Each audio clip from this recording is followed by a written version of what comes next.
Last class में हमने पढ़ा था वैद्युत द्विध्रुव की अक्षीय स्थिति में वैद्युत क्षेत्र की तीव्रता।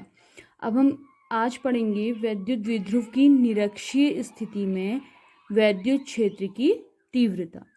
निरक्षीय स्थिति या हम इसे कहते हैं अनुप्रस्थ स्थिति, या हमारे पास ये आता है विषुवत तल। इंग्लिश में इसे कहते हैं इक्वेटोरियल लाइन। तो आज जो हमने निकालनी है वो निकालनी है निरक्षीय स्थिति में वैद्युत क्षेत्र की तीव्रता। किसमें? वैद्युत द्विध्रुव की।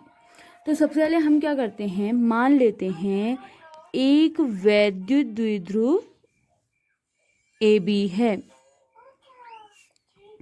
जिसके बिंदु A पर -Q और B पर +Q आवेश स्थित है। इसका मध्य बिंदु क्या है? O है। अब हमने क्या लेनी है? निरक्षीय स्थिति। निरक्षीय स्थिति एक ऐसी स्थिति होती है जो द्विध्रुव को दो बराबर भागों में बांट दे और द्विध्रुव से कैसा जाए, 90 डिग्री का कोण बनाते हुए जाए। तो हम मान लेते हैं कि इस O से R दूरी पर एक बिंदु P स्थित है जहां पे हमने क्या ज्ञात करनी है? वैद्युत क्षेत्र की तीव्रता ज्ञात करनी है। अब मानो ये द्विध्रुव के बीच की जो अल्प दूरी है वो कितनी है? 2L है। तो A से O तक की दूरी कितनी होगी? L। O से B तक की दूरी कितनी होगी? L। अब क्योंकि हमने लिया है P बिंदु कितनी दूरी पर है O से? R डिस्टेंस पर है, तो ये दूरी कितनी हो गई? R। अब किस पे निकालनी? हमने P बिंदु पर क्या निकालनी है?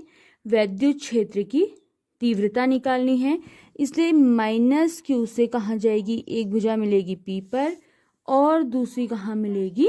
B पर।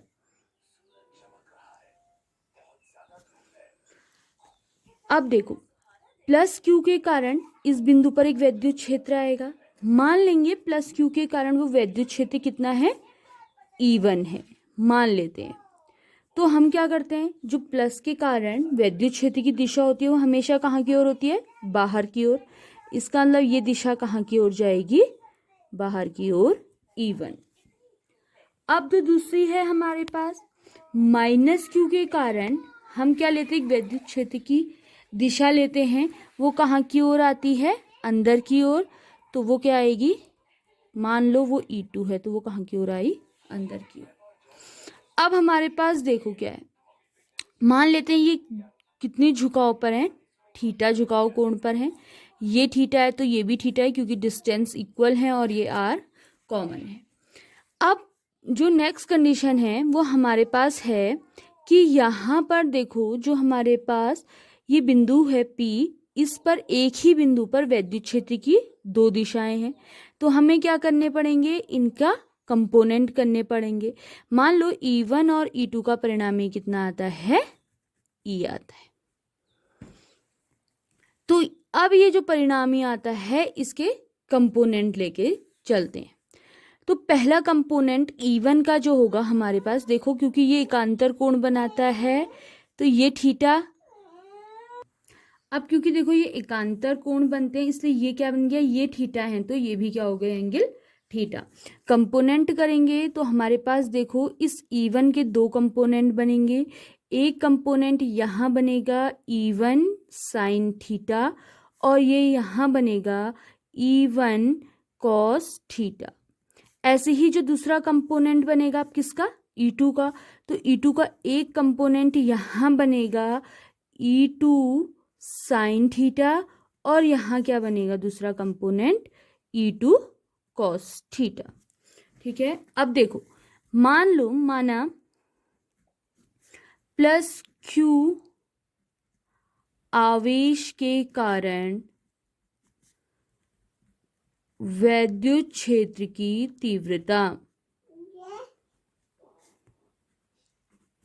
कितनी हो जाएगी?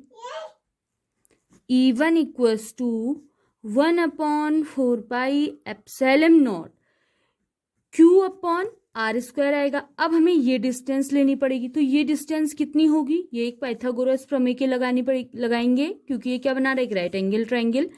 तो ये कर्ण है, तो कर्ण का वर्ग किसके बराबर होता है, आधार का वर्ग टा भुजा का वर्ग की घात 1/2 हमारे पास आ गया। यानी हमारे पास इसका मान कितना आएगा, L square plus R square की पावर 1/2 का स्क्वायर। हम इसे लिखेंगे E1 इक्वल्स टू 1/4πε0 के Q upon L square plus R square.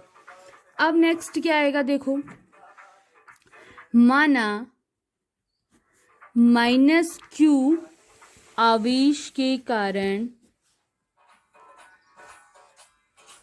वैद्युत क्षेत्र की तीव्रता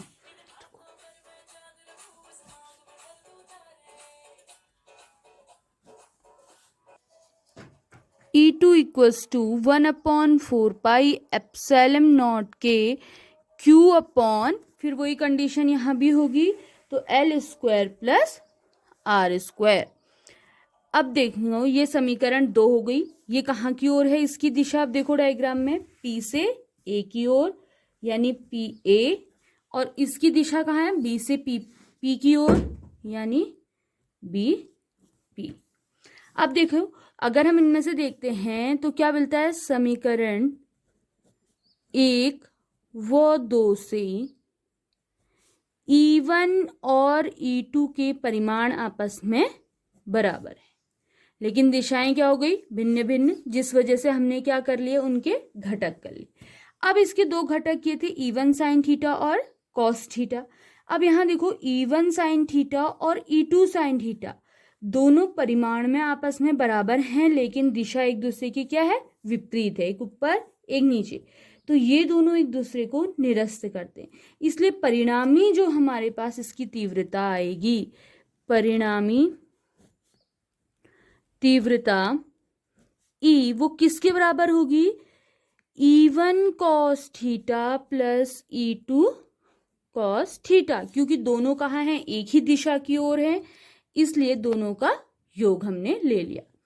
तो E इक्वल्स टू क्या हो जाएगा, क्योंकि E1 और E2 बराबर हैं, 2E1 कॉस थीटा, तो E इक्वल्स टू 2 इंटू 1/4πε0 के Q upon L square plus R square into cos theta. अब कॉस थीटा का मान क्या आएगा, कॉस थीटा का मान कहाँ से लेंगे, चित्र से लेंगे। कॉस थीटा बराबर होता है हमारे पास बेस अपॉन हाइपोटेन्यूस, यानी आधार बट्टा कर्ण। तो हमारे पास देखो आधार L, हाइपोटेन्यूस कितना हो जाएगा, L square plus R square की पावर 1/2। तो E इक्वल्स टू मान यहाँ रखेंगे 2 इंटू 1/4πε0 के Q upon L square plus R square into L upon L square plus R square की पावर 1/2। अब देखो 1/2 प्लस 1 कितना होगा, 3/2, और इंटू अगर हम करते हैं तो ये बनता है 2QL, जिसे हम क्या कहते हैं, P कहते हैं।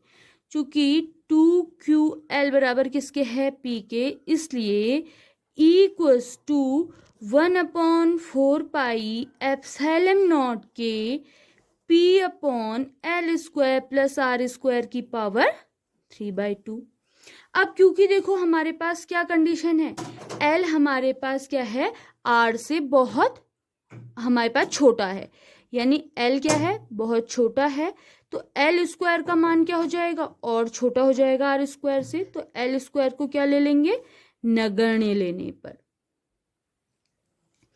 तो हमारे पास कंडीशन क्या बनेगी, E इक्वल्स टू 1/4πε0 के P अपॉन, देखो R की पावर कितनी हो जाएगी, आर स्क्वायर इंटू 3/2, 2 से 2 कैंसिल, तो केवल कितना बचेगा, R³ यानी E इक्वल्स टू 1/4πε0 के P अपॉन R³